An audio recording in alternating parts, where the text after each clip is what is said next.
Let's bring in more on those Senegal protests that we talked about. They turned deadly after the detention of a presidential hopeful in elections. Dipti has been looking through the papers for us to see what they're saying about it, Dipti. Yeah, we've been looking through the Senegalese papers through it. Le Soleil, that's a Senegalese paper, reports that Ousmane Sonko, President Macky Sall's fiercest critic, was charged with fomenting insurrection and his party dissolved, sparking these deadly clashes between police and protesters. The paper saying protesters really see these legal troubles as a way of keeping Sonko out of politics ahead of 2024 elections.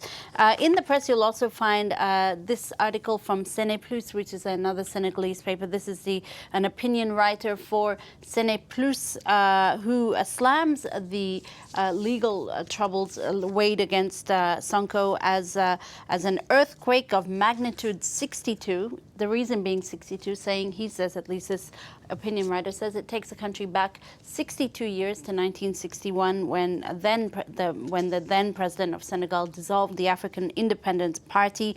In any case, a new period of uncertainty opens for Senegal, this writer says, going forward now. Something new for you now. World Youth Day begins in the Portuguese capital of Lisbon today. Now, what is World Youth Day? Well, it's a 5-day event celebrated by young Catholics right around the world.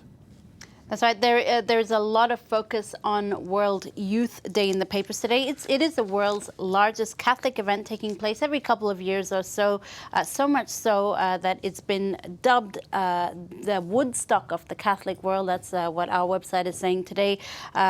Pope Francis will be arriving on Wednesday morning and will hold the event's closing mass on Sunday in Lisbon, on the outskirts of Lisbon, where about 1 million people are expected to turn out. It'll also be a chance for the Catholic Church to renew its ties, to renew its links, to renew the importance it accords to young people, young Catholics in particular. That's what this Portuguese paper says here, dedicating quite a big section of its front page to World Youth Day. Now, for the French Catholic paper La Croix, World Youth Day is a utopia, it says on its front page, but it's a utopia that's still well and truly alive.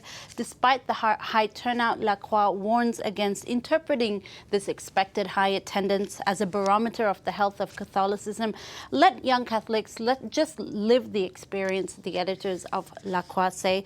Now, also making headlines today in the Italian papers, UNESCO's suggestion that the Italian city of Venice be placed on its heritage danger list. UNESCO sounding the alarm in a new report, Il Gazzettino says on its front page here. Venice is at risk of irreversible damage from mass tourism, overdevelopment, but also rising sea levels due to climate change, which is why UNESCO has sounded the alarm. In its report, it also points a finger at Italian authorities who are accused of failing to protect Venice and its surrounding lagoon. Now, the report has, though, been met with swift criticism from some, notably Venice's former mayor, Massimo Cacciari, who called UNESCO one of the most expensive, useless bodies on the face of the earth.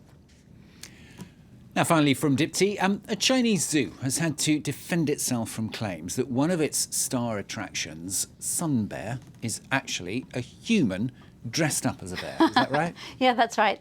This story is from The Guardian today. The Hangzhou Zoo, yeah, that's a tongue twister, denies claims that some of its black sun bears could actually be humans dressed up in costume. It comes after this video. Let's see if I can pull this up. This video that went viral in which you see the bear on hind legs and those folds of fur there make it look like the bear is wearing a bear costume. Pot-bellied.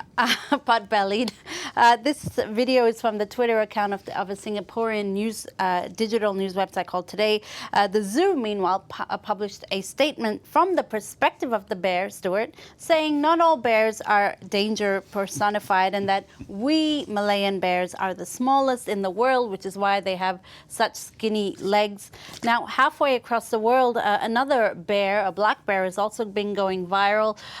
This bear was caught in California trying to cool off in the summer heat. There's a really, really cute video of the bear just lounging in someone's hot tub overlooking California, the nice view, police in Burbank responding to that call.